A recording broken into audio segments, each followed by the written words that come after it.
And for the first time ever, we got video, boys. And Welcome. girls. And girls. Yeah, them too.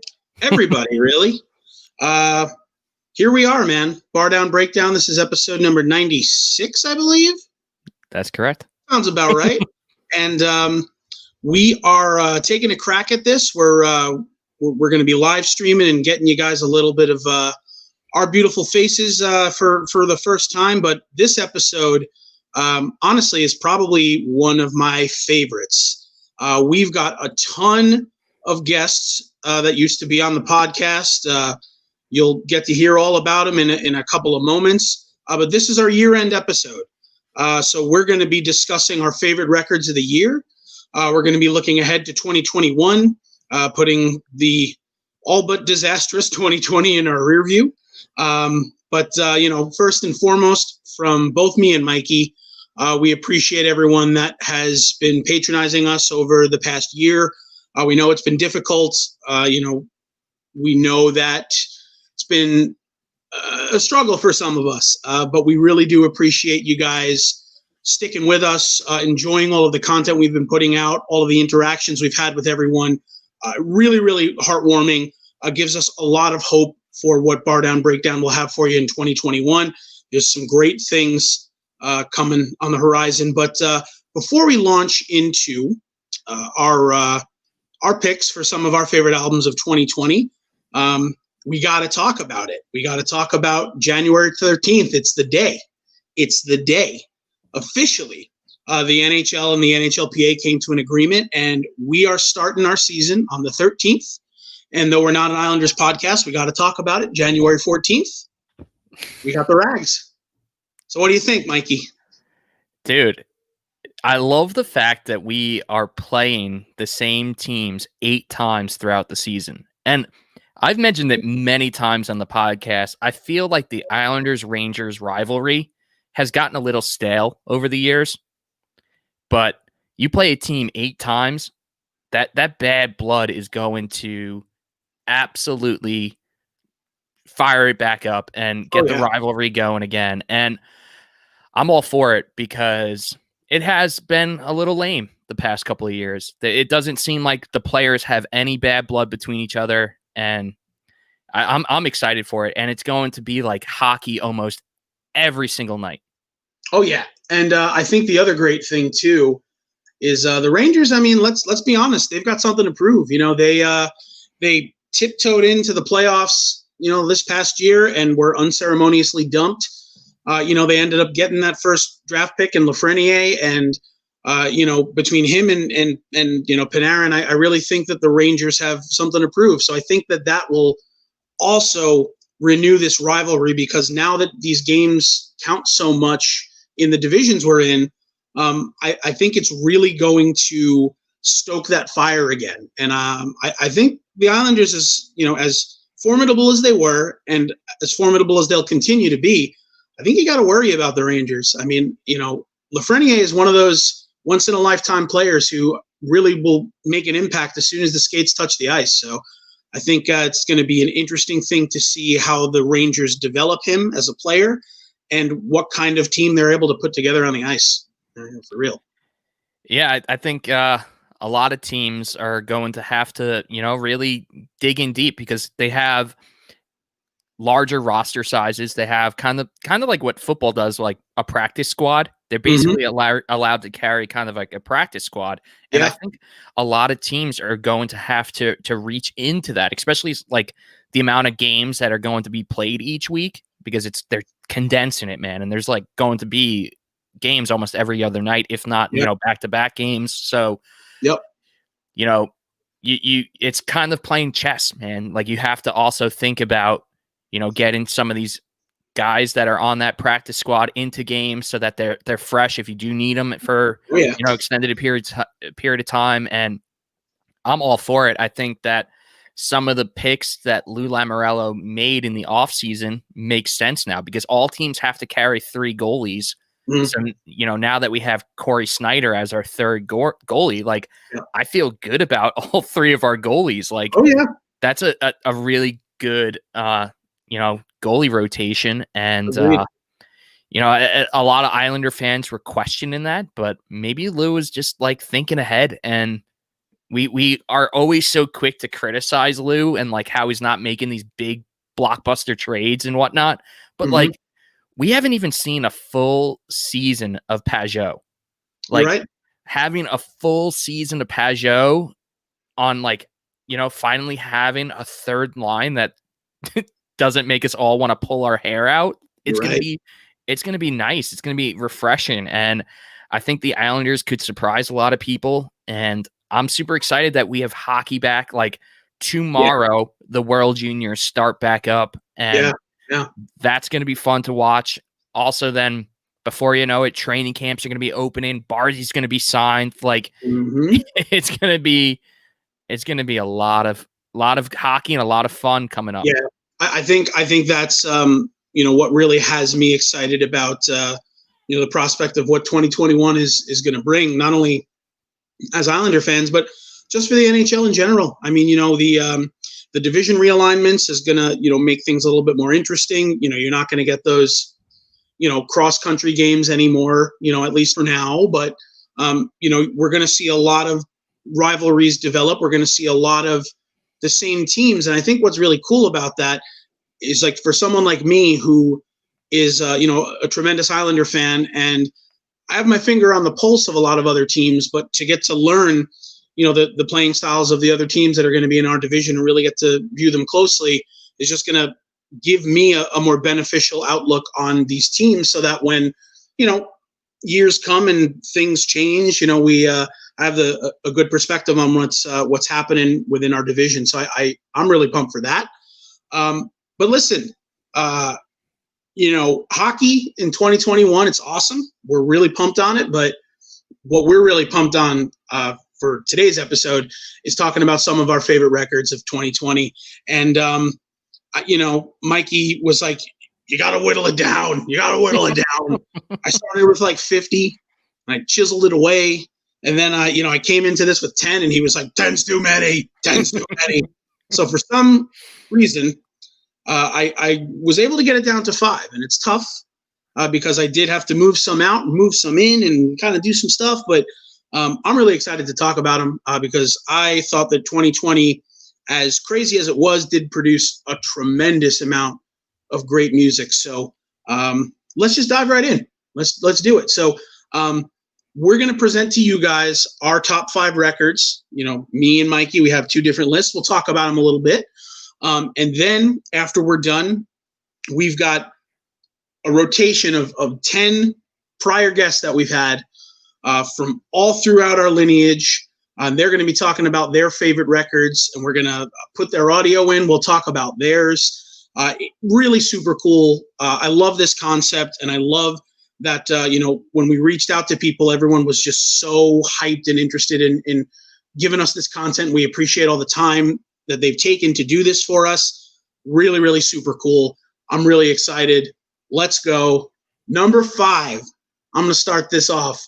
Kind of snuck in there, snuck under the radar just because of how this band put this record out. It just was one day it got released. There wasn't a ton of press on it. There wasn't a ton of you know, stuff coming, you know, stuff hyping it up. But my number 5 record for 2020 is Muck by Dikembe.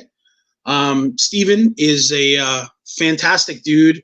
All the guys in Dikembe are great. They're tremendous musicians. The record is just fantastic. One of the things I love about Dikembe is every time they put out a record, they evolve a little bit. And I feel like this record is not as sonically abrasive as some of their other ones have been. What I love about Dikembe is that they kind of play around with these sort of pop structures, but they're a little bit, you know, harder and aggressive, and have some, you know, some interesting sounds that they do. And I think Muck is a great example of that. But I think the melodicism on Muck, you know, when you look at All Got Sick, when you look at Barely a Sea and Living in the Walls and all these great tracks on the record, it's just a cohesive record.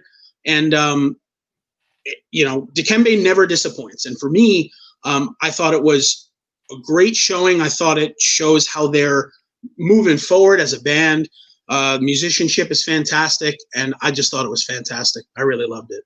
Yeah, so I have to be completely honest. I have not checked that album out yet. I listened to Mediumship, right? That's their Yep. kind of that one's a couple of records back, but the kind of record that really sort of put them on the map. Put them on the map. Yeah, I'd say, yeah. Yeah. So that gave me lots of like brand new vibes. Like that was definitely a solid album back in 2012, 2013 ish. Yeah, absolutely. Yeah. So my number 5 album is one that just came out, and it could have been higher up on the list if, it came out maybe a little sooner in 2020 so that I could really spin it enough, but have to go with our homies and Keep Flying, man. Survival. It was just, a really, and I guess hearing John's perspective about, where the lyrics came from, it was very relatable. And, I feel like it's one of those kind of records that everyone that listens can find some way that they can relate to it. So yeah, I'm going Keep Flying. It's got typical fast pop punk sounds with horns and a little bit of the dual vocals. I'm all for it. And it's got that one song right in the middle that's just like a straight up like D-beat hardcore song. Yeah, I wish I heard the album before we talked with JJR. I'm guessing that was him screaming on that, because if you recall, like when you see their live performance, he does do some screaming throughout the set. So yeah, I'm not sure. It might be him. It might be him, but I thought it was just such a stark, just like punch to your face.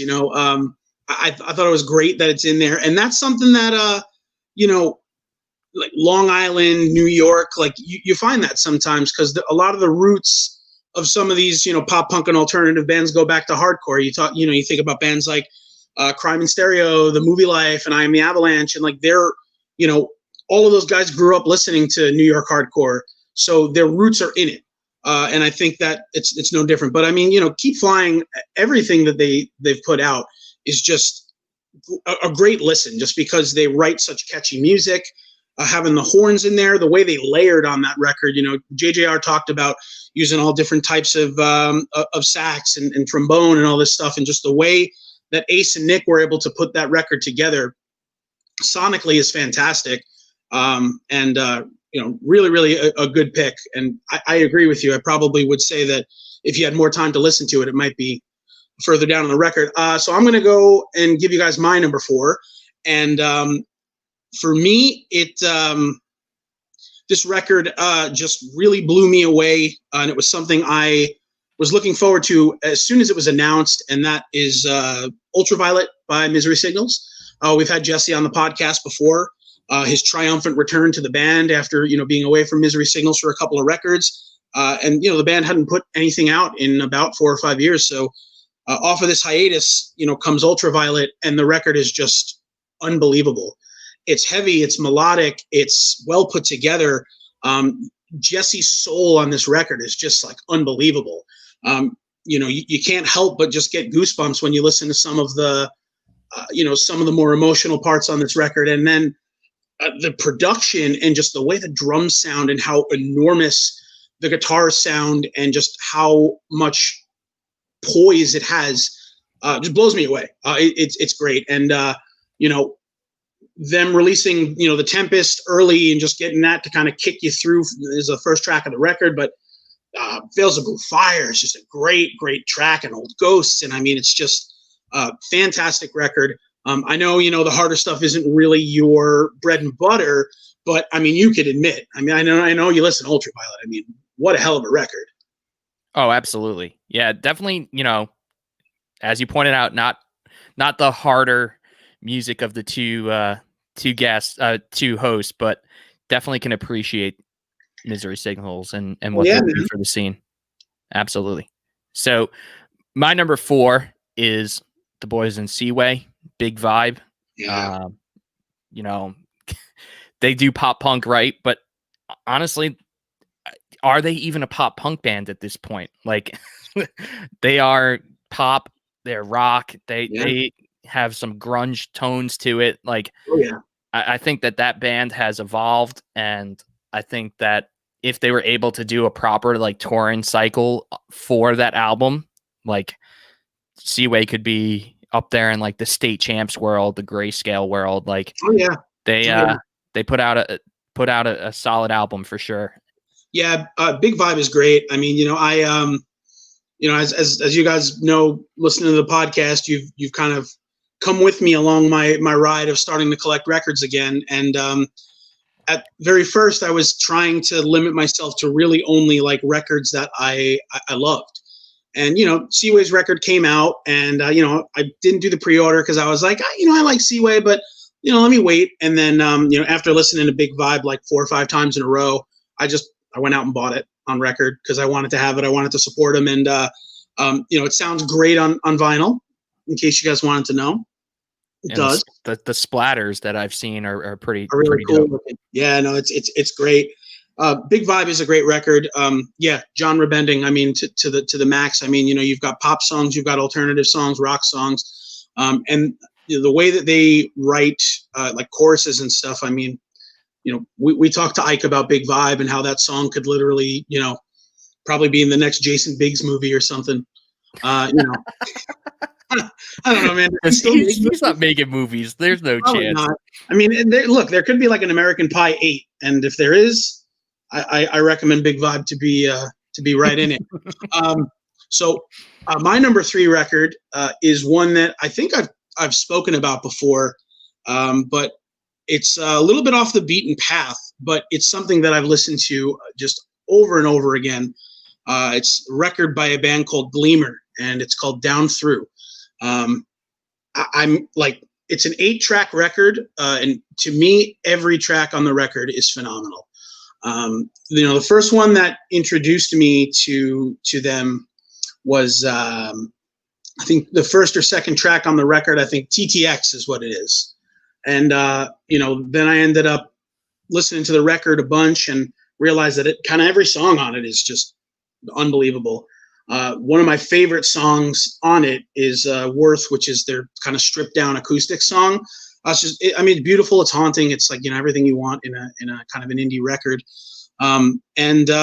Other People Records put it out, relatively small label. They've put out their other music too, but it really just showcases what this band can do. And I think they've got great things ahead of them in the future. But if you've not had the opportunity to listen to this record, I implore you to go do it. You gotta. It's like I said, it's a short listen. It's just maybe 28, 29 minute record, maybe 30 minutes, but it's worth every second. I promise you that. It's a really, really good one.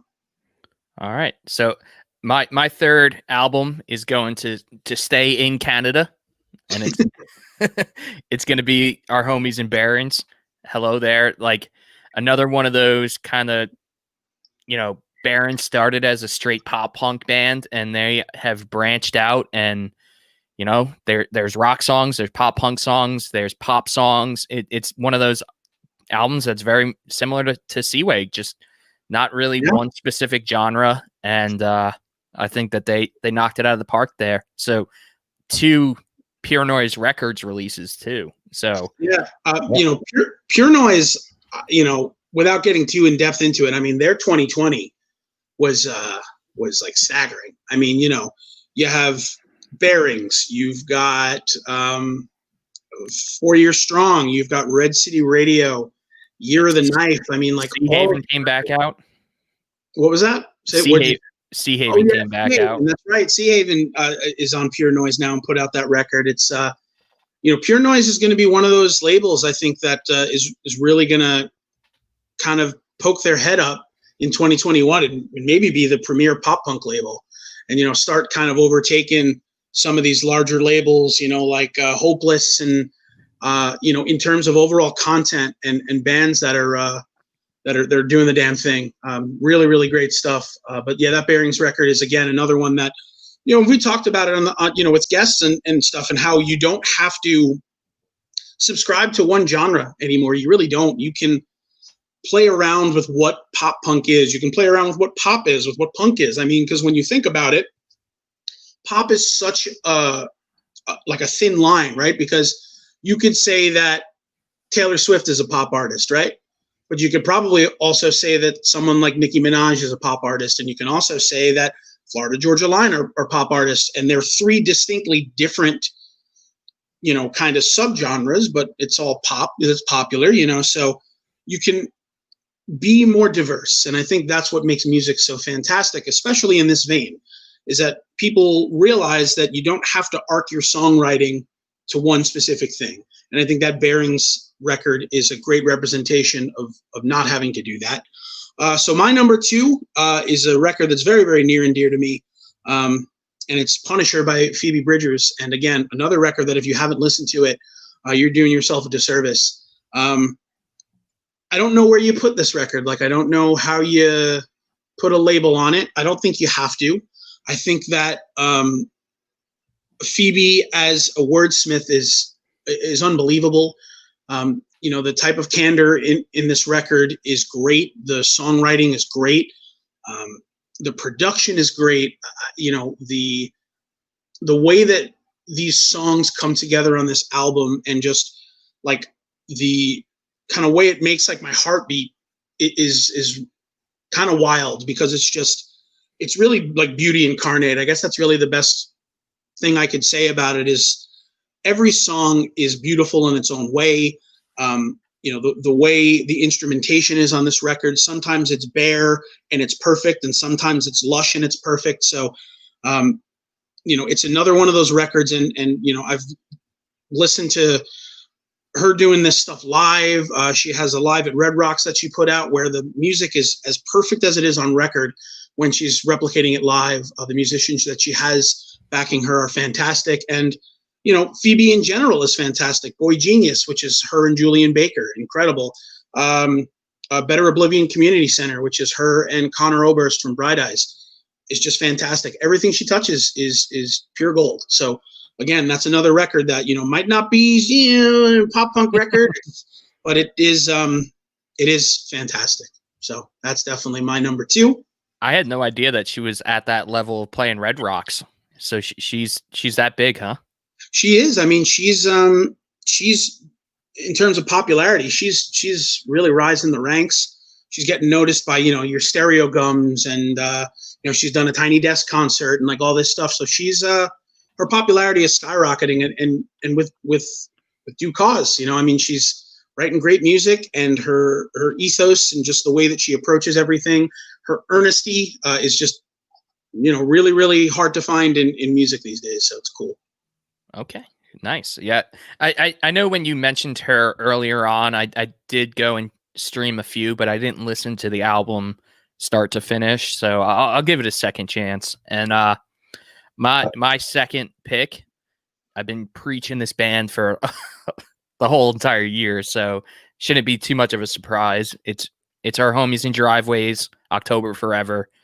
Man, what a great album. Like, start to finish, has so many elements from, early 2000s pop punk, and I love it. I love their few singles that they released, but then, it hits home. It has beautiful guitar work. It's a roll down your windows and blast it as loud as your speakers will let it go kind of album. Yeah. That record is great. Tremendous musicianship on that record. Some of the stuff they're doing is, like I said, harkens back, just like you said, to that early 2000s stuff, but some of it is very, very, diverse and interesting. And I think that's what makes the record a really good listen. And they're great people.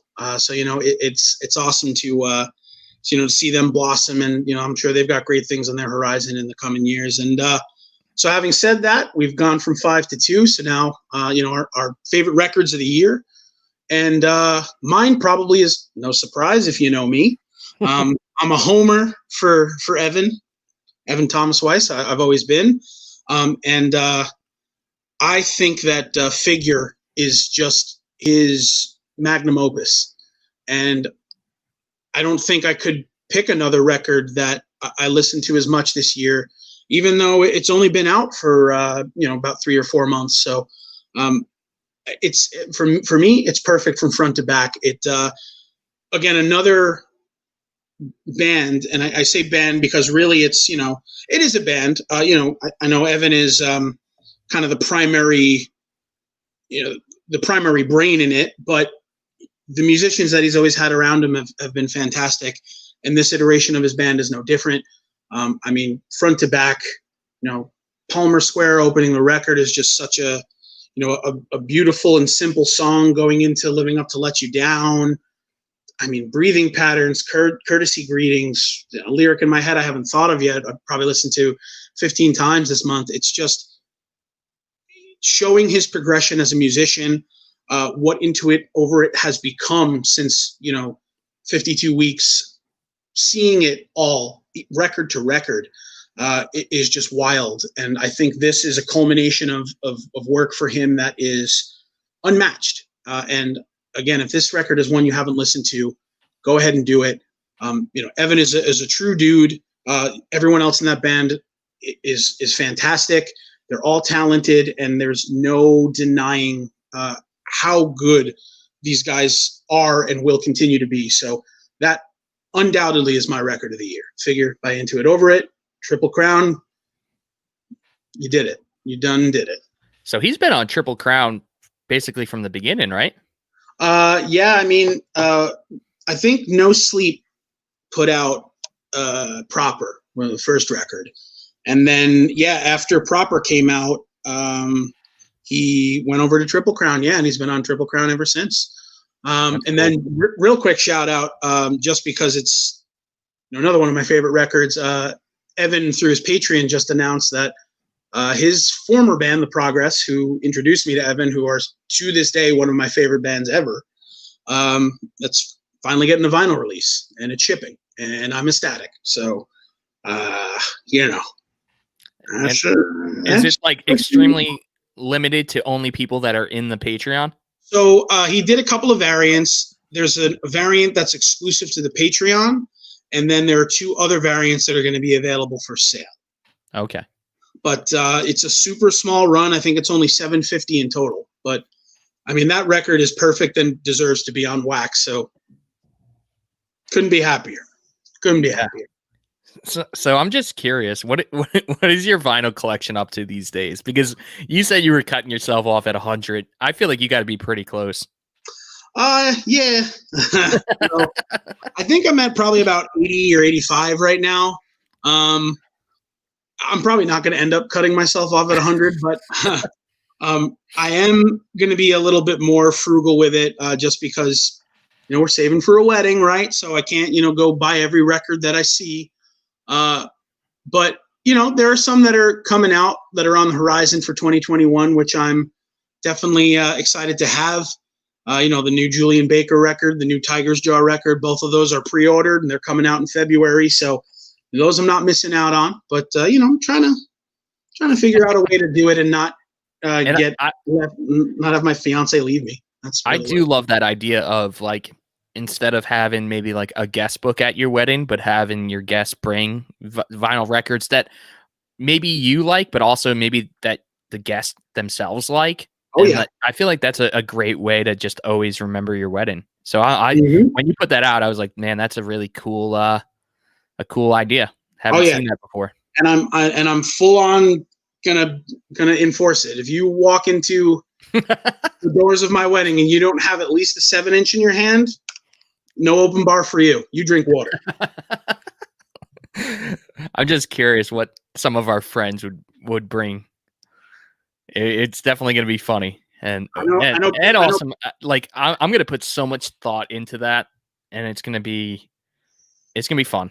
It's going to be epic. Yeah, we all know Brett Kahn's just going to bring me the Hamilton soundtrack. So that was the first person I was thinking of. I was like, what would Brett Kahn bring to this wedding? And it probably will be the Hamilton soundtrack on wax. And I will happily take it. I did watch it on Disney Plus. It was pretty awesome. Not gonna lie. Oh yeah, man. All right, so my album of the year, another Pure Noise Records release, and no surprise there. And if you entered our Violent Gentleman contest you already know what my pick is. It is Spanish Love Songs, Brave Faces Everyone. And it came out right at the start of 2020, in like January 2020, before the world went to you know what. And it's like foreshadowing how kind of messed up this country is. And it is, the lyrics are so like haunting, and they're sad, but they're also kind of like just real. They are real. And I remember vividly when we went to the game in Tampa Bay. It was early February. So, you know, I listened to that album, you know, here and there when it first came out, but I didn't have like an extended period of time where I can listen to it from start to finish. And I remember the flight down to Florida is when I listened to it from start to finish. And I was like, holy cow, this album is special. Like it was just, the lyrics were some of the best. And, you know, I know that they were on tour with the Wonder Years early in the year. And that's kind of how I felt listening to the Wonder Years the first time. I was like, man, like the music's great, but these lyrics are next level. And I got that with that, you know, Spanish Love Songs album.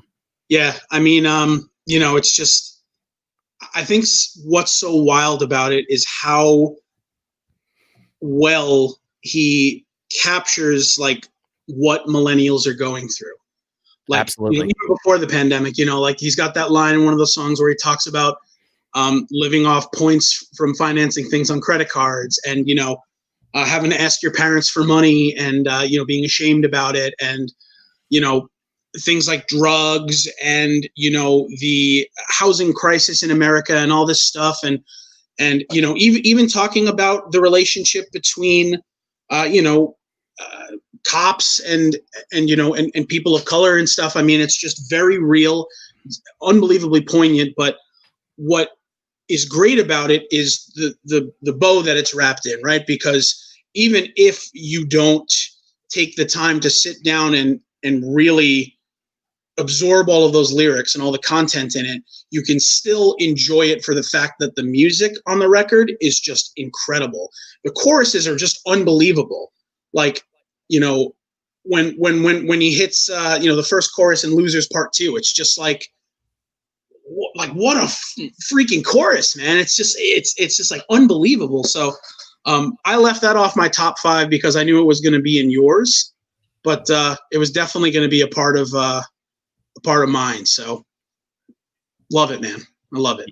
Yeah, dude. So, you know, like you mentioned earlier, 2020 was tough for a lot of us. And one thing that has always brought me to this kind of music is how, you know, when you're going through tough times, it helps you through it. And it was no shortage of great music in 2020. And I'm sure it's what helped a lot of people through this really tough year. And, you know, a lot of us are missing being able to go and scream these songs at the top of our lungs at some of our favorite artists. And when we look forward to 2021, we just hope that we can do that again. And, you know, just be grateful when we do get that opportunity again. And, you know, let these artists know how grateful you are by buying their music, buying their vinyls, buying their merch, and spread the love, because they're pouring their hearts and souls into these albums, and they're helping us. And we need to thank them, because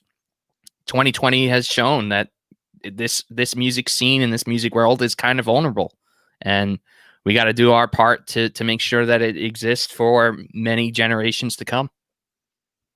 You hit the nail on the head, man. You know, we've got to be smart. You know, we've got to be safe, and we've got to preserve this for, you know, for the years to come, because, you know, what we do, you know, like look at this podcast as like a small microcosm of everything. And what we do is we talk about how hockey and music have parallels. But music right now, you know, even with all the great records that 2020, you know, have given us, it's especially alternative music and, you know, self-releases and bands that are doing it DIY and all this stuff. I mean, it's hanging on by a thread. It is, because venues are shutting down because they can't just sit around and not, be able to turn the lights on and have people in their buildings. And it's affecting, smaller bands and their ability to, once the world gets back together. I mean, if you don't have smaller venues, how are smaller bands going to tour? You can't expect a band that is just starting out to jump into the Palladium or to jump into, Union Transfer in Philly, or, one of these big venues that holds thousands and thousands of people. It's just not realistic. So we need to save our venues. We need to figure out ways to make sure that this is protected through all of this uncertainty. And I think a lot of, bands are cognizant of that, and they're understanding that, and they're trying their best to, like the Amityville Music Hall comp that we had talked about with JJR a little bit. People are coming together to make sure that these venues are able to stay afloat, because they realize how important it is to the scene. So I think that 2021 will bring a lot more of that positivity. And who knows, maybe when, vaccines are readily available and things start to turn around, we can start seeing some music again. And that's the only thing we can hope for, Absolutely. So we can reflect on this a little more at the end, but I guess let's give the people what they want and why they're tuning in, because this was your working and your idea. So I got to give you credit. And I love what we got from some of our former guests. And I preach it all the time. Like, we are extremely fortunate to have such talented and awesome guests on our podcast. And I love to just preach them as much as I can. And when you were like, yeah, let's see what their albums of the year were, and get them back for quick little snippets of the, what they've been tuning into, I was like, man, that's a great idea. And I was like, I hope that they would do it. So the fact that we got so many of our homies to send in these clips, it's just fun. And I feel like that just is proof that this little community that we are building is special. And I appreciate it every single day. I really do. Absolutely. So, Tom, who do we want to kick it off with? Who do you want to hear from first?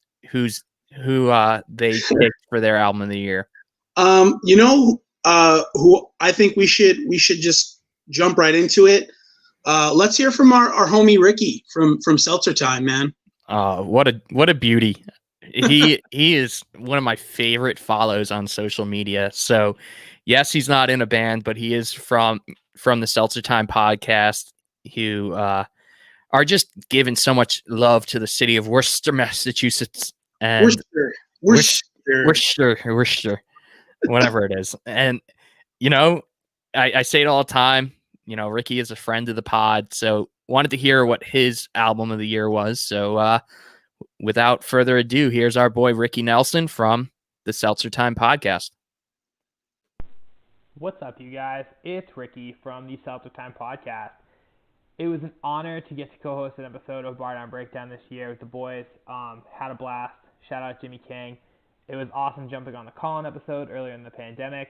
Really excited to see what you guys have in store for 2021. As for Seltzer Time Podcast, we have our 100th episode dropping next week. Feel free to check that out. It'd be more of a recap of some of the past guests. We've got some messages from people who we've had on, and just kind of where we hope to take it over the next 100 episodes. My favorite record that came out this year was definitely Run the Jewels RTJ4. Seaway's Big Vibe was very, very, very close second. As for the Boston Bruins, my hockey team, I'm really going to need a right wing for our second line to play with David Krejci. If we can just shore that space up, I'm sure we'll be pretty good. That pretty much covers it. So good luck in 2021 to the Islanders, and go Bruins. What a beaut. What a beaut. So, Love it. So, I wasn't familiar with Run the Jewel. I don't know if you are either, but oh yeah, no, Run the Jewels are fantastic, man. So, I actually spent the past couple of days going and listening to everyone's album of the years, and I'm so happy that Ricky turned me on to them, because, I mentioned in probably the first episode how my brother, who is a lot older, was very involved in the hip hop scene in the, mid to late 90s. And that's the vibe I got, man. Like real, just straight hip hop, which you don't hear much of these days. And you know, that does hold a soft spot in my heart, even though it's not like necessarily the genre of music I always go to. Every once in a while, man, like just got to throw some hip hop on. And that is definitely a band or a group that I will be listening to in the future. Yeah. And I mean, our you know, really RTJ4 is one of the really great records of 2020, and it you know, in their lineage, they just get better and better. I mean, for me, the track Just that has you know, Zach De La Rocha from you know, Rage Against the Machine on it is really just fantastic. There's another track that has Josh from Queens of the Stone Age on it, which is awesome. You know, as a whole, the record is really cohesive and fantastic. And definitely a great 2020 contender for sure. And if you're into, you know, hip hop, if you're into 90s style hip hop, check this record out. It's fantastic. It really is. It really is. And I'm so grateful to Ricky for opening my ears to them. And as Ricky mentioned, they're about to drop their 100th episode, which is a huge milestone for podcasts. You know, sometimes you lose a little bit of steam, and it's a saturated market sometimes. So, you know, for a podcast to make it to 100 episodes is a big deal. So shout out to the Seltzer Time Podcast boys. You know, you guys are making the city of Worcester proud. And I even saw that the actual city did a little write-up about the podcast. And oh, that's fantastic. Yeah. Love it. So they're getting love back from the city, which is awesome, because those two guys love their city more than, I guess, Punchline loves the state of Pennsylvania, right? Yeah. And I mean, they love their seltzer too, which is really the most important thing. And speaking of Massachusetts, let's just go right to another homie who picked a really great hip hop album, and that's our boy Joe from Transit, or formerly from Transit, I guess we should say. But loved having him on. Great interview. And, you know, we can just roll into Joe talking a little bit about his album of 2020. All right, let's go.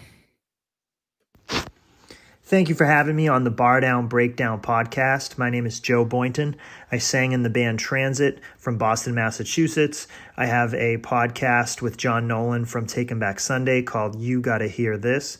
And I have a new band coming out soon called Narrowcast. My favorite album of 2020 is by Aesop Rock. It's called Spirit World Field Guide. It came out November 13th. This is Aesop Rock's 8th studio album.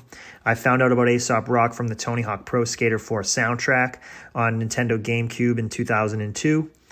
Just like Rodney Mullen, I find Aesop Rock to be a pioneer. He's a never-ending flow of creativity. He's been one of my favorites in hip-hop for a long time. To give you an idea of his new album, from his song The Gates, the lyrics go, Ayo, fresh pot, my favorite mug, Ace Rock, my day sucked, agent of all things deep sixed, I feel like I was put here to keep the crypt, I get tired of bread, I might eat the rich, I ain't seen a leader, just feed her fish, you want free weed, you want free shit, I mean dude.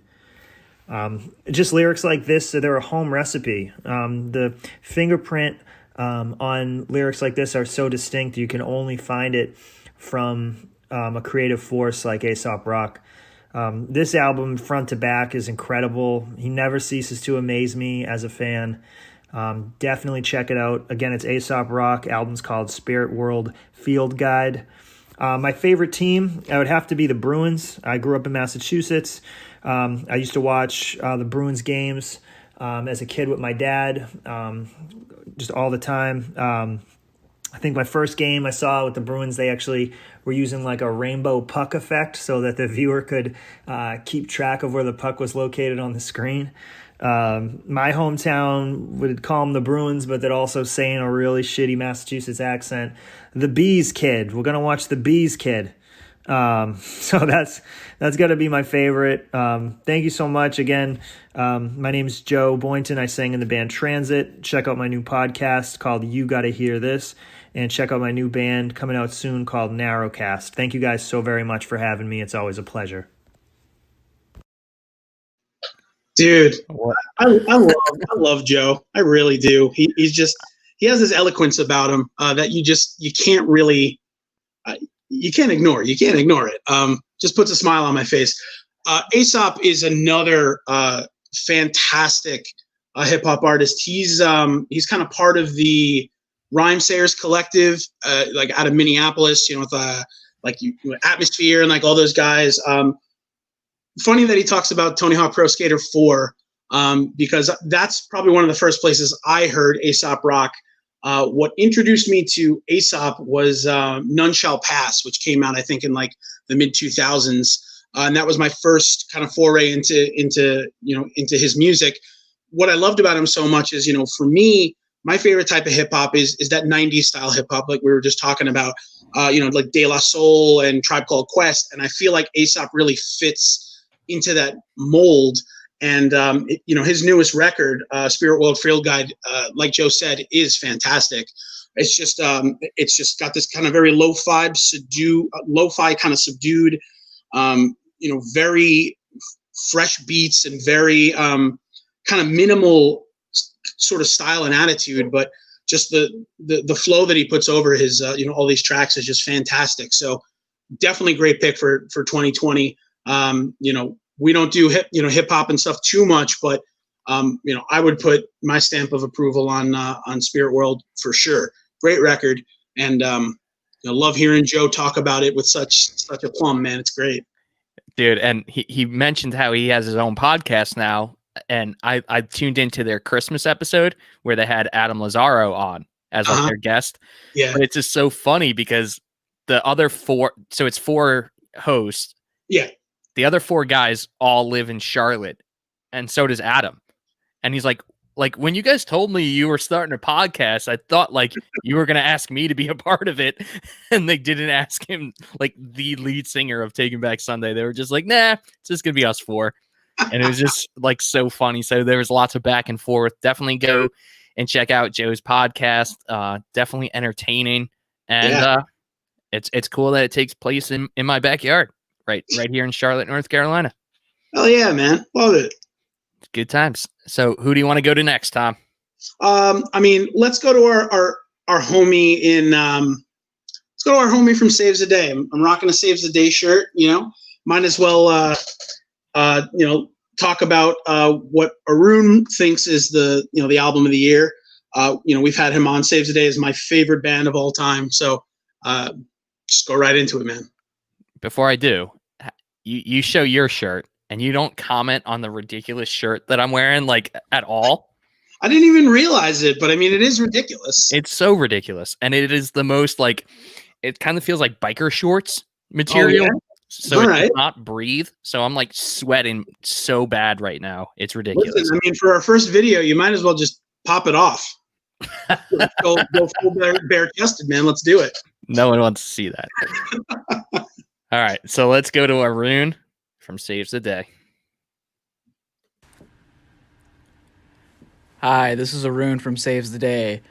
My favorite release of this year would have to be the 2 songs that Every Time I Die put out.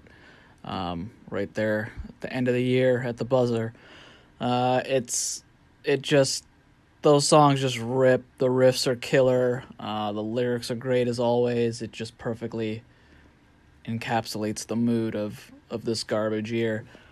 I'm really excited about the announcement of the hockey season for next year. I'm a big Detroit Red Wings fan, and while they are still a few years out of contention, it's exciting to see the prospects they have coming up, and they're all playing really well in Europe right now. I'm really excited about that, and I'm looking forward to seeing how the Preds do this year. I live in Nashville, Tennessee, and have become very fond of the Preds over my time here. So, hopefully 2021 is better for everyone, and looking forward to some hockey. Thanks. Happy New Year. So, very bold. Say that his favorite release of the year is just these 2 Every Time I Die songs. But I mean, dude, he's not lying. I mean, I don't know if you've had a chance to listen to him, but no, I listen to every single recommendation and album of the year. I listen to every single one of them, and holy fast hardcore, like melt your face. Dude. and I don't listen to too much Every Time I Die. I'm going to be completely honest. And Mhm. maybe that's like the 10th time ever I've listened to them. Yep. And yeah, they're just like pump up music that should be playing in every single locker room across North America before any hockey game. And Every Time I Die, I mean, you look at their lineage. I mean, they've been around for almost 20 years, and they're still putting out bangers. And one of the things I love about Every Time I Die is, you know, a great band is able to kind of change themselves at every opportunity. And a great band is able to, as their records go, do little things, you know, that keep it fresh, right? So Every Time I Die is one of those bands that, you know, they, from, you know, a record like Hot Damn, let's say, that came out, you know, almost 20 years ago at this point, to the two songs they put out now. I mean, it's still Every Time I Die at its core, but the thrashiness, how loud it is, the way that they're composing things, I mean, is just great. And they found a formula that works, but every time they tweak their formula, it's not in a bad way. It's in a way that just kind of like an onion, just kind of peels the layers and shows how much depth they have. And then, of course, you know, my homie Andy Williams is just out there wrestling every Wednesday night too. So kudos all day. And I know that, you know, with the holiday season, I'm sure a lot of Every Time I Die fans are pretty bummed that they couldn't have their annual holiday extravaganza that they do. And I know that the dudes in Violent Gentlemen fly in for it. Like, it's a big deal. And, you know, it's just another kind of reality of 2020 that, you know, bands can't have their holiday shows, which have become very popular. It has become a thing. I'm not 100% sure, but I would assume that they did something virtually. But, you know, like I said, it's not the same as having, you know, your favorite artist standing 50 feet, 20 feet away and screaming at the top of your lungs at them. It's not the same. So you're absolutely right. But let's go down south. Let's go to Florida. Okay. And let's hear from our main homies, our out of time homies, and see what their favorite record of the year was. All right, so let's hear Mikey Forbes' pick. Hey, what's up? This is Mike from Outatime. Just wanted to give a quick what's up and shout out to our homies at Bardown Breakdown, and to you, of course, for listening to the best hockey and music podcast. Personally, I think the best hockey podcast that there is out there. I want to real quick share what my favorite release has been of the year. And this has since changed to releases. I'm personally a very big Taylor Swift fan. And she gave us a really wonderful surprise record this year in Folklore, which I felt was a very complete record. It was a lot of fun to listen to. It just had so many dynamics to it. And even following that, I got to say, you know, I think we were all pretty surprised as T-Swift fans when she dropped Evermore this month. So I'm going to give this a, you know, I think they both go hand in hand since Evermore is the sister record. So I'm going to shout out those as my favorite release of the year. And in the meantime, I want to let everybody know that Outatime is working super hard on our full-length record that will be coming out in the new year. And from there, I think I'm as excited as everybody else listening and so stoked for hockey season to come back. Really bummed because I'm a big Capitals fan. I was excited to see Lundqvist suit up, but health is always first, and we wish him the best. Best of luck to your hockey team, but still rock the red. Let's go Caps. Have a wonderful holiday, everybody, and stay safe, stay healthy, and much love and cheers. Be kind. Yeah, before I let you dive into what you think about the Taylor Swift records, it is we haven't mentioned it on the podcast because it's kind of newish news, but really is a huge bummer to hear about Lundqvist not being able to play. You know, they're saying there's a heart issue or a heart concern that's going to keep him off the ice. And yeah, just as you said, I mean, safety first. You know, as much as I would have loved to have seeing Lundqvist in something other than Rangers gear. It's a sad state, and we wish him all the best. And hopefully, when he gets healthy, we'll be able to score some goals on him, or probably not score some goals on him.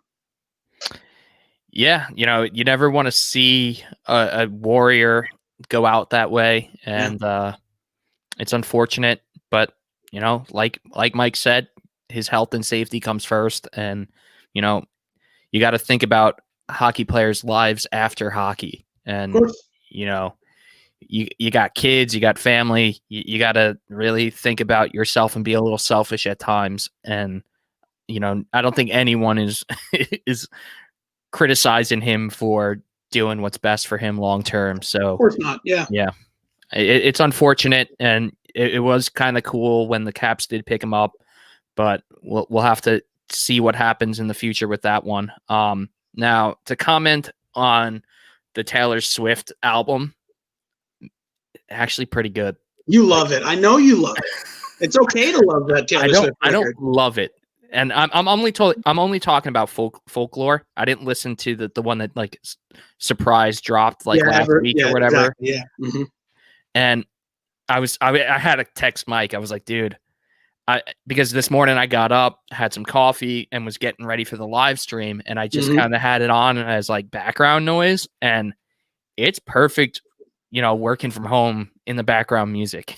It really is. And hopefully my wife is not listening, because then she's going to make me listen to Taylor Swift all the time in the car, and I don't want to do that. But and that's what I was actually just going to bring up. I was like, I'd love to hear your thoughts on it, but I know like Caitlin is like all about Taylor Swift. Yeah. So apparently there is a documentary on Disney Plus that Taylor Swift put out. And my wife said that one day her and Kaylee watched it together while I was working from home. And she said it was great. Kind of breaks down every song. I guess while I'm on the topic of music documentaries, I just watched the Shawn Mendes one. Yeah, I've not watched it yet, but I heard it was super good. Super good.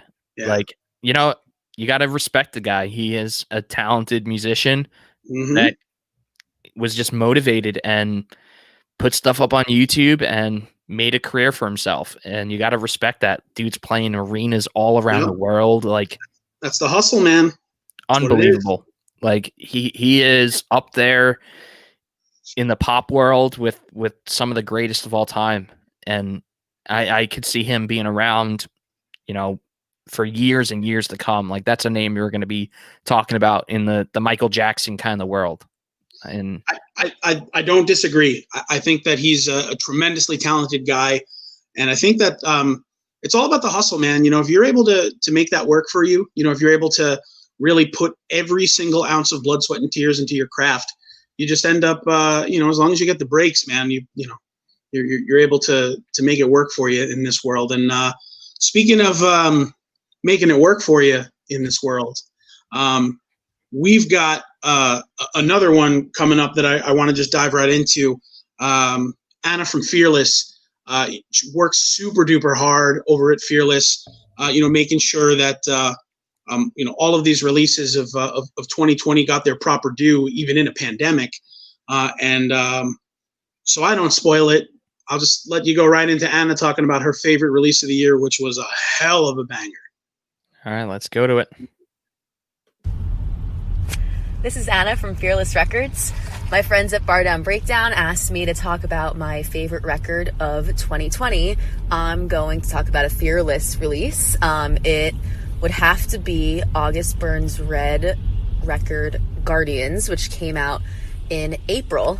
It came out obviously at a really crazy time at the start of the pandemic quarantine, and it was really, really fun to work on that at that time, and it really brought a great distraction and just a really fun, awesome project to be a part of. And if you haven't listened to it, I highly recommend checking out Guardians. I also wanted to talk about a release that I'm really excited about for the next year. Fearless recently signed an artist called American Teeth, and he is awesome. It's really, really fun pop rock alternative project. Super, super catchy. It has been amazing to work on so far. There's one track out called Barred Out. Check it out. And lots more to come from American Teeth in next year. So definitely keep an eye out on him. And I wanted to give a shout out to Igor Sharangovich, New Jersey Devils prospect, currently killing it in the KHL, captain of Dynamo Minsk, and looking forward to seeing him hopefully on the actual Devils lineup in this new season that's finally announced. And also, speaking of my favorite Russian hockey players, our first round draft pick, Shakir Mukhamadullin, who blew everyone's mind because he was not projected to go first round by anyone, but he is playing in the World Juniors for Russia, and I'm super excited to watch him, and I think he's going to be a sick player. So let's go 2021. Let's go Devils. Shakir Mukhamadullin, Igor Sharangovich, the future Russians of the team. I'm ready. Yeah, Shakir Shkukuldubin. Dude, I feel like she just made Brendan Burke proud. Like the way she nailed those pronunciations. Hats off, Anna. Wow. Remember that one episode where we were going to try to just get the most ridiculous Russian names and try to say them? Thank God we didn't do that, because it made us both look like complete fools. But yeah, seriously. I mean, Anna is so on base. I mean, that August Burns Red record is unreal. August Burns Red are one of those bands that do metalcore right. I mean, they're able to produce unbelievably catchy choruses. Their riffs are huge. Their breakdowns are incredible, and that new record is no exception. It's fantastic. We were really, really grateful to have Jake, on the podcast and talking about this record before it released. And then when it released, it was like, bro, just unbelievable. And but love having Anna back on with us. I mean, she was such a great interview. It was so cool to get to talk to her about some of the ins and outs of the music business and what she does. And love that she's a huge Devils fan. I just think it's super awesome, and that ABR record is killer. Yeah, dude, and our dude Jake has legit opened up his own gym. Have you seen that? I have not seen that, but I mean, svelte is svelte. Yeah, dude. Well, just he's a very handsome, muscular man with a beautiful beard. Speaking of handsome, muscular men, we've got another handsome, muscular man. Our homie from the band Conditions.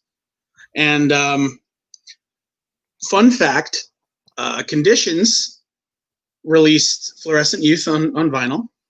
And I skipped the pre-order because, again, I was like, do I really need it? And then I needed it. So I bought it. So appreciate it. Thanks. That sounds great on record, by the way. Just got to say, but Alex's pick is a cool one. Some of you may not be fans of Alex's pick, but some of you will be. So without further ado, I'll let you get into it.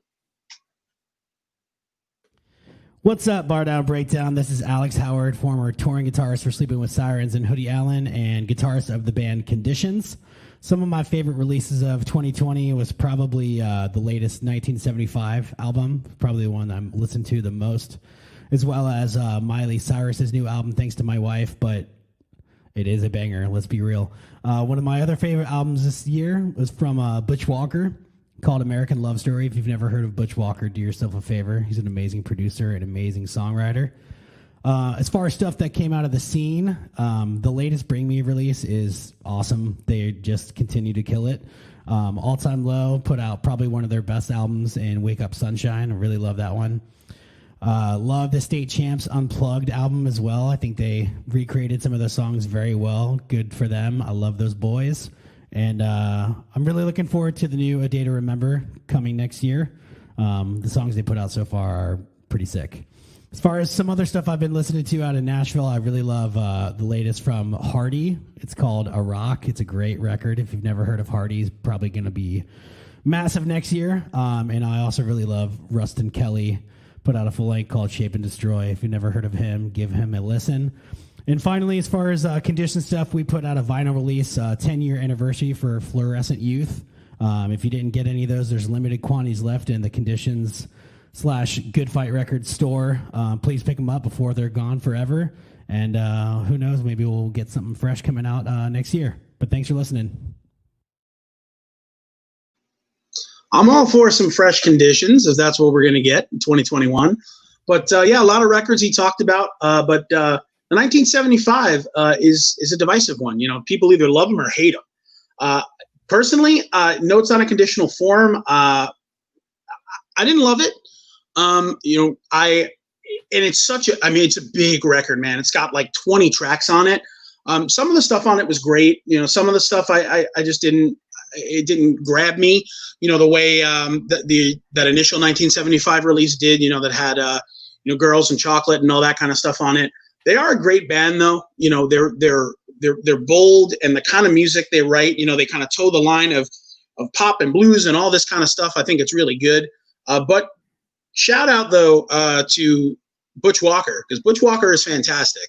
I got into Butch Walker like years and years ago, but he is a tremendous songwriter, great producer. Alex has, hit the nail on the head with that one. That 1975 record, I'll be honest, didn't really do it for me. I don't know if you got a chance to take a listen to it. Like I said, it's an almost like an hour and a half record, so it's a lot of content.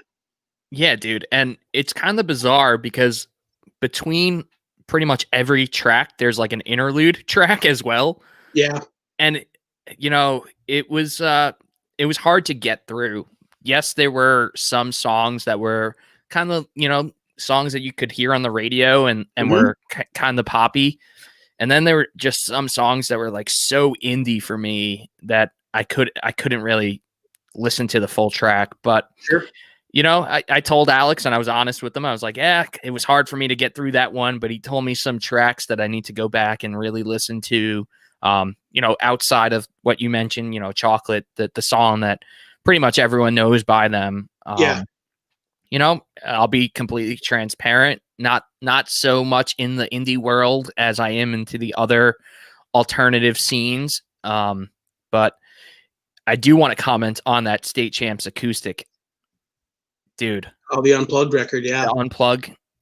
Oh my God. The way they rework some of them songs and how they have like saxophones and just taking it to the next level. And, it's easy for a band to be like, oh, in between album releases, like, let's just record some songs acoustically and put them out just like as a money grab.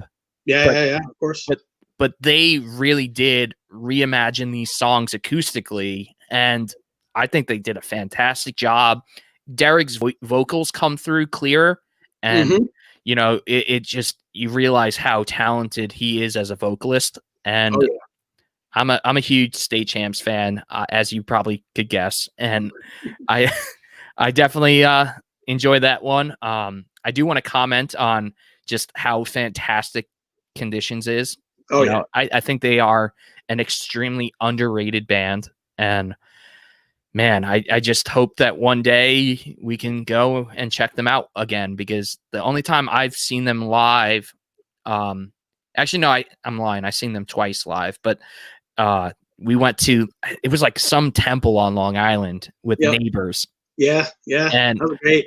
That was great, but it wasn't the same because it's not a real venue. It's not like, you're not going to get the best audio. No, you're right. In a space like that. So that kind of made me feel a little deprived. And then the other time I saw them was in Albany. And I've mentioned many times on this podcast that the Albany music scene is not the greatest and don't always come out to show love for supporting bands. And I feel like I didn't get the full effect. So if they do have some reunion shows, I might actually make the drive to Virginia to go see them in their hometown market. And do it, man. And do it up, because I'm a huge Conditions fan. I love their positivity in their lyrics, and just Absolutely. Love them.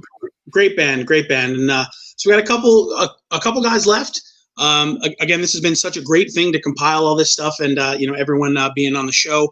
Let's just go to my dude, Evan. Like I said, he had my favorite record of the year, and I'd love to hear what his favorite record of the year is. What's up, y'all? Evan from Into It Over here. The guys from Bardown Breakdown asked me to contribute my favorite release of 2020, and happy to oblige. This year was Inlet by Hum. Anybody who knows me knows I'm such a massive fan of this band, and this record did not let me down for years of waiting and loving them so much. Unbelievably heavy, well-produced, beautiful record. Everything about it was just, things that I strive for personally with my own art and making things. As for stuff that's happening with me, releasing a holiday flexi to our Patreon subscribers. This is a new song called Home is the Gift, which is getting shipped to anybody who signs up for our Patreon in December. And then just finished work on the new Pet Sim record coming out next year, the Couplet LP, which will be coming out next year, currently tracking vocals for the There LP, which will hopefully be coming out next year. And we're releasing releases every single month over on our Patreon. So if you want to sign up and get some mail from our label community every single month, hit us up over there. Finally, let's go Flyers. Stay safe, y'all. The guy never stops. He never stops. How many projects is that man in? He never stops. So he's just to give you guys some insight on what he's talking about, because like I said, I'm a homer for him. There is the project he has with Matthew Frank, which is kind of this really like techie indie music. The last record that There put out was a while back, probably 5 or 6 years ago. Mike Kinsella from American Football used to be a part of that band. He's no longer a part of that band, but super awesome to hear that has, that's coming to fruition. Of course, the new Pet Symmetry record, we've had not only Evan, but our homie Eric Hunter-Haja on the show, who I love him. He's the best, and he's a part of Pet Symmetry, so super excited for that. Couplet is a new band that he's working on with Tanner, who used to be in You Blew It, so super cool. Like I mentioned, earlier when we were talking about the Into It Over It record, the Patreon is awesome. They do give you a vinyl release every month. And this one that's coming is the Progress record. So super stoked for that. But the Hum record that he's talking about is really a wild one. So Hum was a prominent band in the 90s. They were kind of in that vein of like, post rock, like alternative hard rock. They had a really, really popular song called Stars that a lot of people have heard before, which was on a record called You'd Prefer an Astronaut, which is a great record. It came out in like 95 or 96 or something. But Inlet just kind of, it came out and it just kind of like was dropped on everyone with, again, very little fanfare, I guess you could say. But it really is a great record, and it's their first record in almost 22 years. So, wow. So Hum, and I had the pleasure of being able to see Hum when they had come back a couple of years ago at I believe it was Fest. I was able to see them, and really just a captivating band to watch, just because of the whole wall of sound idea that they're able to cultivate. Really cool record, Evan is he just has a very kind of diverse musical taste, but Hum is one of those bands that if you've never had an opportunity to listen, they've probably influenced a lot of bands that you like and you don't realize it. Bands like the Deftones, bands like Finch, bands like, a lot of other like hard rock bands will probably cite Hum as either directly or indirectly someone that influenced their writing. So great band, great record. Super cool. All right, cool. So I want to take it to our homie Pat from Driveways, because who doesn't love a good Boston accent? And you are going to hear the best Boston accent you'll ever hear. Hey guys, Pat from Driveways here. shout out to Mikey and Tom and the whole Bardown Breakdown podcast. Picking a favorite release from 2020 is tough because I think there was a ton of great music that came out this year. But if I had to pick one, I think I'd go with The Dangerous Summer's most recent EP, All That's Left of the Blue Sky. I think the guitar work on there and the way they used pianos and the drum sounds they got were all incredible. I think Fuck Them All was my favorite song of 2020. I love I'm Alive. I love Lie to Me. And just every song on the EP is awesome. In terms of Driveway stuff, just keep an eye on our social media for updates on vinyl for our most recent record, October Forever, as well as some new merch and maybe news on a live stream show that we're trying to pull off in like late spring, early summer of next year. And of course, shout out to the Bruins. Hopefully this season can kind of get back to normal and we can have a good year.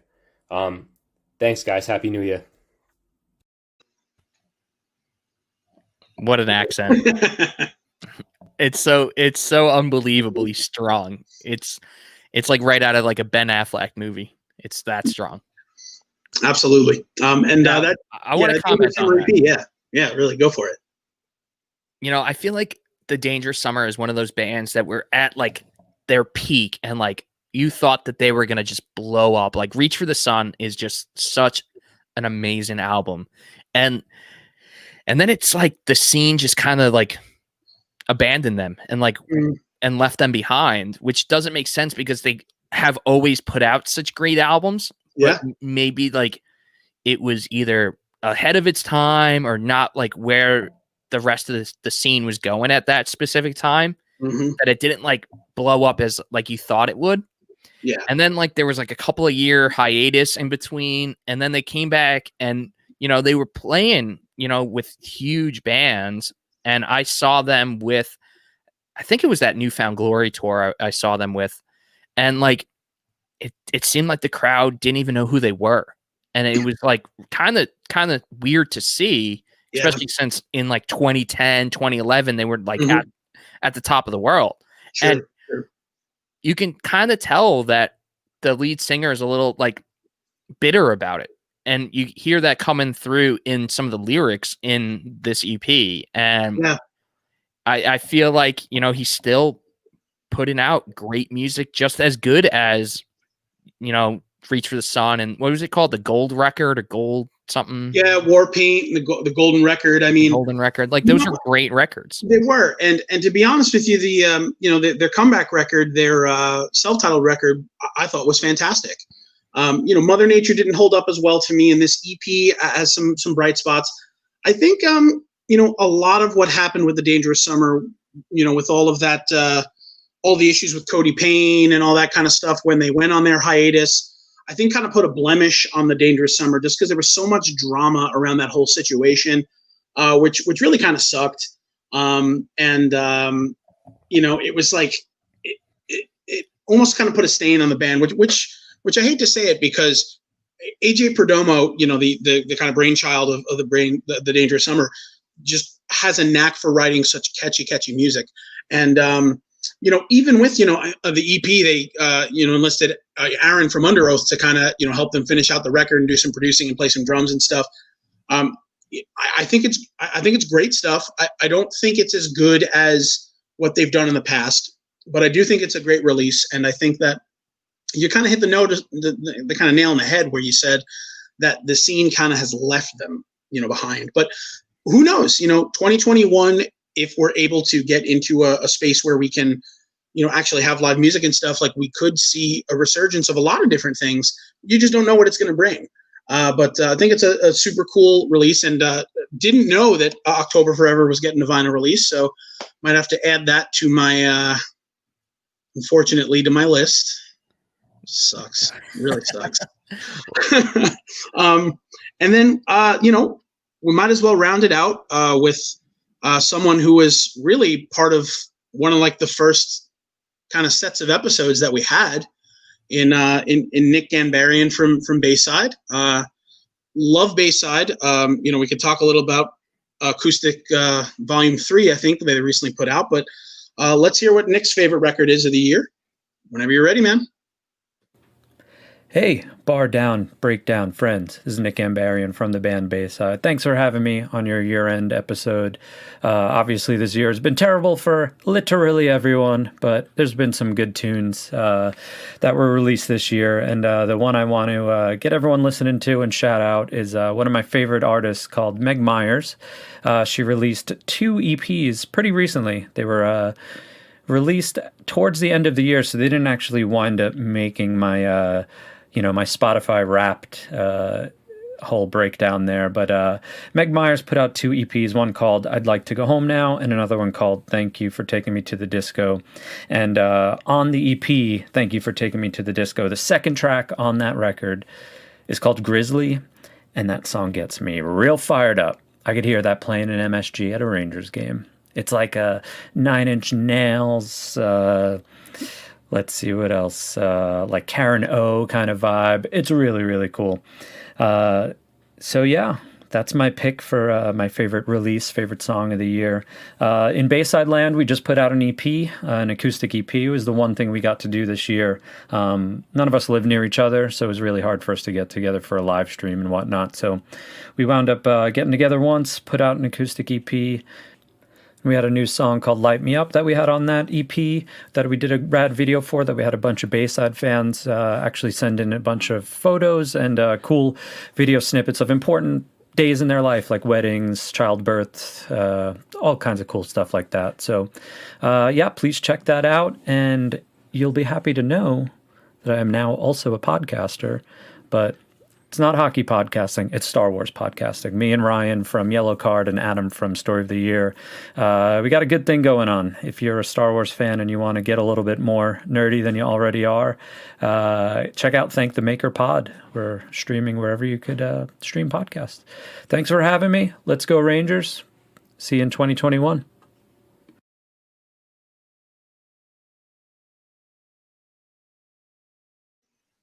What a great dude. Yeah.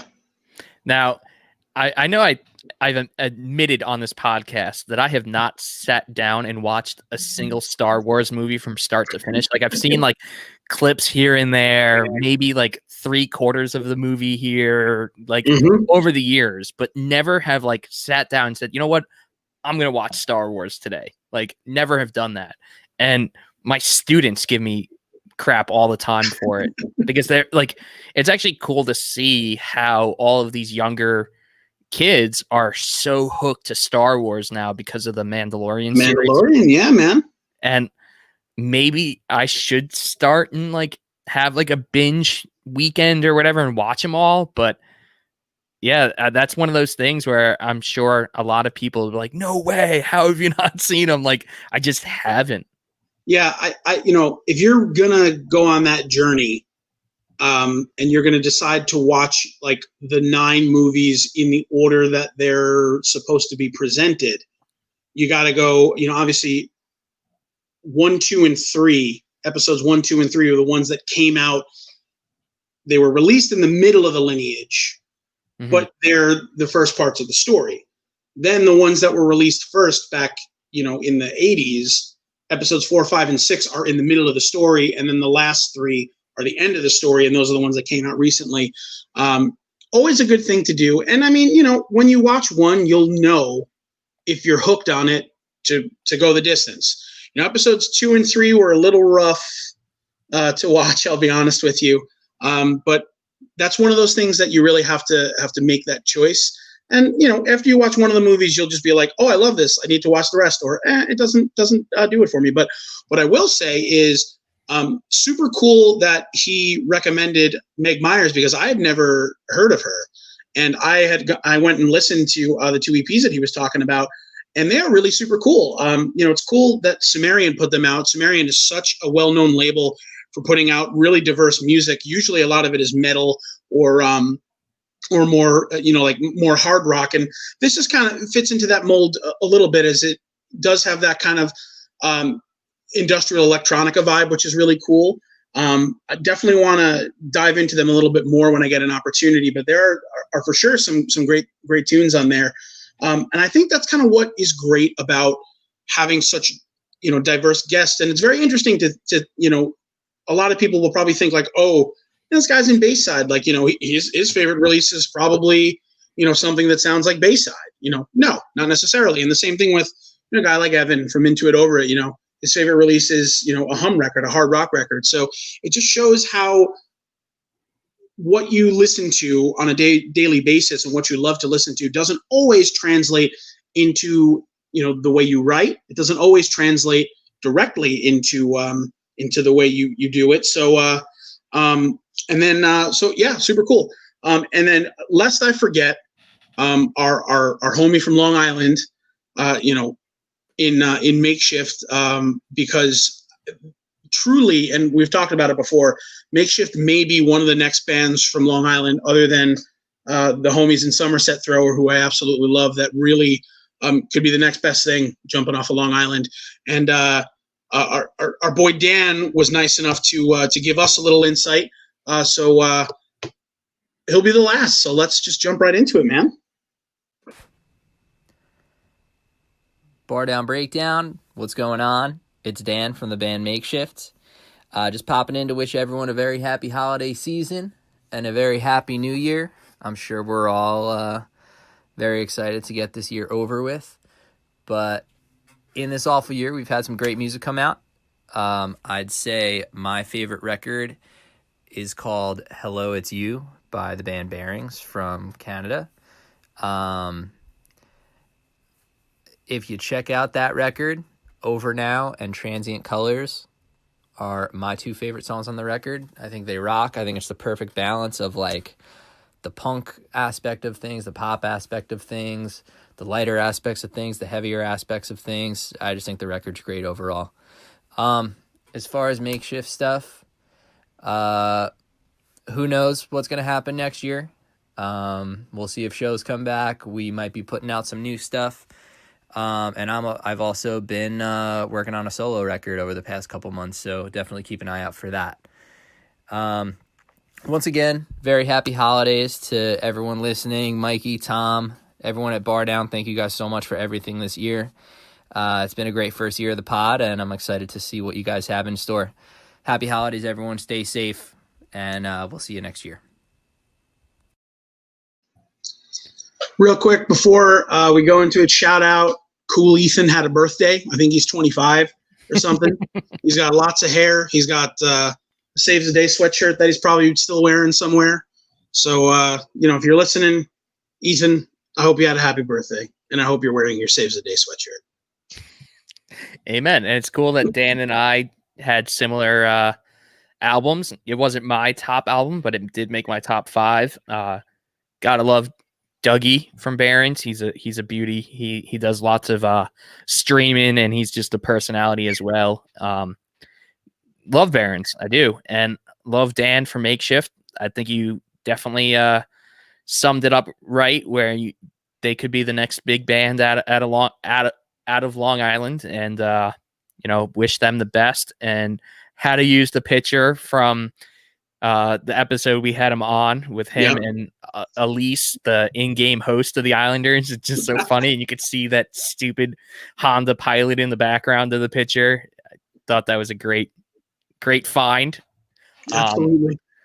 Man, this was a lot of fun, Tom. And I think it was like what you said, the fact that the 10 former guests that we had submit their videos kind of came from different worlds, and it definitely had me listening to a lot of music leading up to this episode that I probably wouldn't have listened to. And it was a fun way to wrap up and reflect on 2020, because a lot of people just think of 2020 and the dumpster fire that it was. But, it is, a great time to just think about what you do have, and the beautiful music that we were able to listen to that helped us through these tough times. And, personally, 2020 was, yes, tough at times, but, I welcomed my daughter into this world in 2020.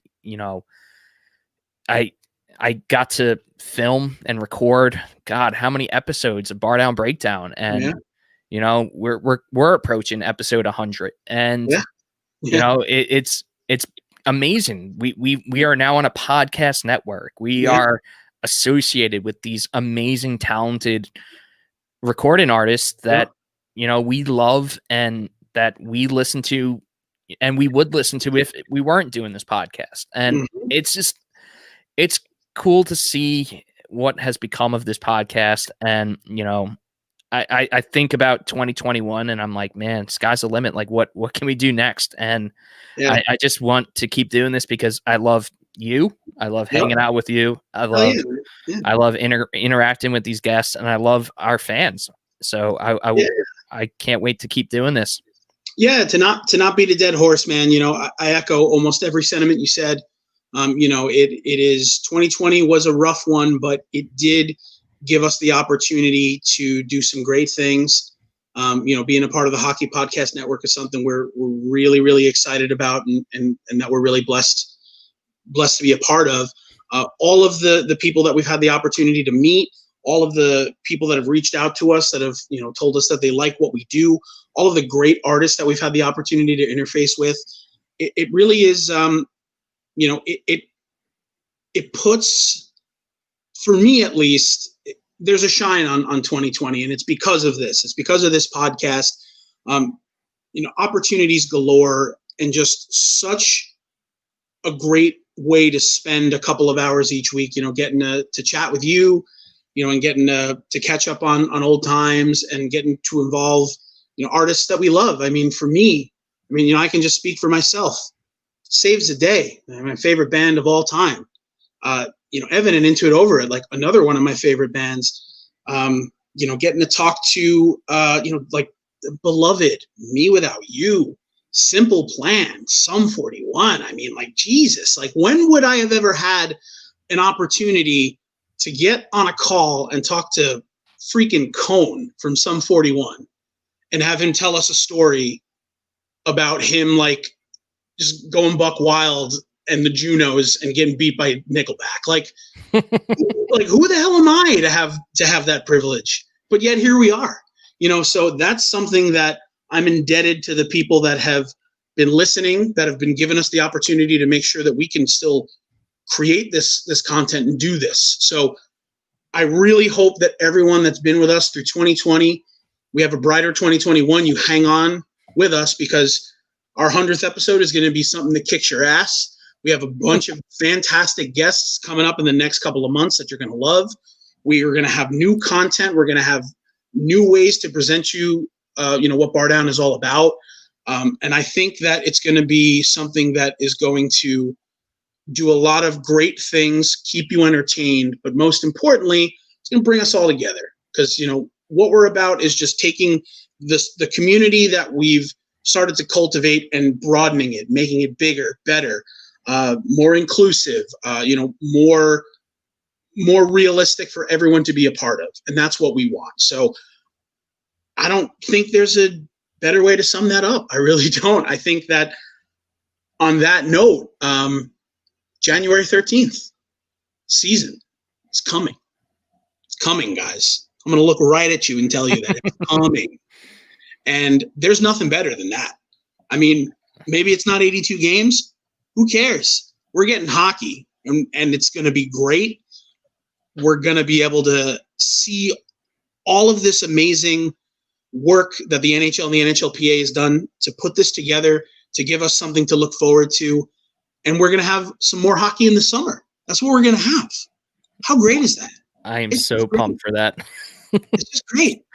So and I'm also going to look right into your eyes one more time and tell you that there are still shirts that you can buy. Maybe Christmas is past us, but that's okay, because you probably got some money from your grandma and you don't know what to do with it. You're thinking, I should probably buy a shirt. I should probably buy a really soft shirt. Is that what you're thinking? The softest shirt. If that's what you're thinking, then go right over to c2chockey.net. You buy yourself a Bardown Breakdown logo shirt, or you buy a Jaws shirt because you need one, because you want to look cool, you want to feel soft, and you want to support your favorite podcast.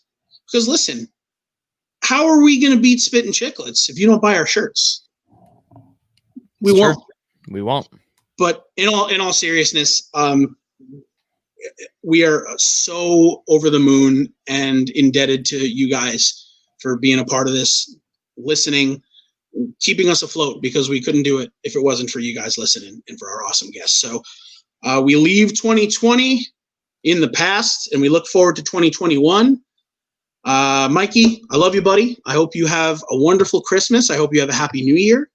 Anything else that you want to shout out real quick before we drive into 2021? No, I think you summed it up perfectly. You know, we had built such a great community in 2020. We've become great friends with a lot of our former guests. Yeah, man. Became great friends with Coast to Coast Hockey, who are doing amazing things as well. Absolutely. Shout out to them. Tom, I hope that you and Amanda have great Christmas, Happy New Year, safe travels back to New York. And I'm excited for 2021 to watch you get married to your best friend. And I can't wait to just give you the most ridiculous vinyl record that you'll ever see. If it's Cat Stevens, I'm throwing it away. I'm just telling you now. Oh man, now I got to cross that one off, because that was definitely a top contender.